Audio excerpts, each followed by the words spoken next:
Yan po, maganda pong gabi sa atin lahat. Nais ko pong mag-share sa inyo ng isang kanta na pinagamatan na Piliin Mag-isa. Gusto ko po ito ulit i-share sa inyo o sa mga hindi pa nakakarinig dyan.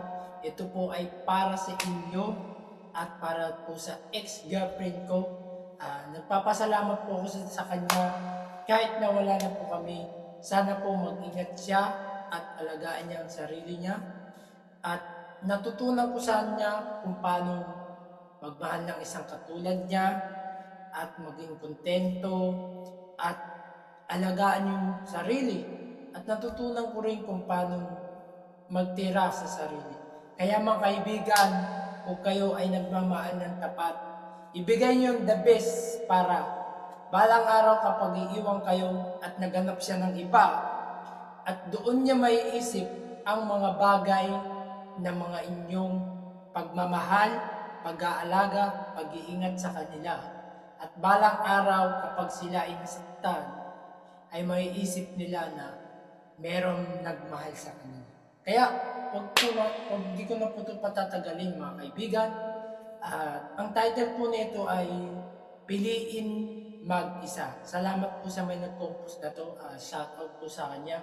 And sa ganun po, may mga bagay na kahit pilit na, kahit hindi na natin kayang ipaglaban, mahirap baliin ng mga tadhana, siguro ang Diyos na ang nagplano para sa ating lahat. Kaya, simulan na po natin pag-awit.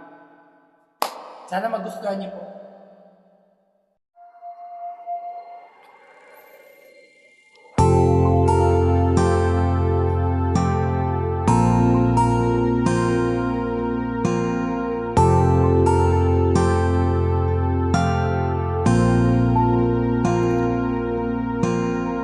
Gabi-gabi nakatulala,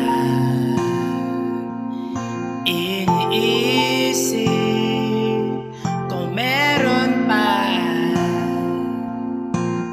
Lagi na lang nakatitig sa kisame, umaasa babalik pa.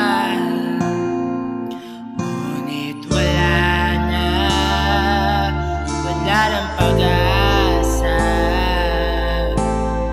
na babalik ka dahil meron ng iba. Kaya piliin na lang mag-isa.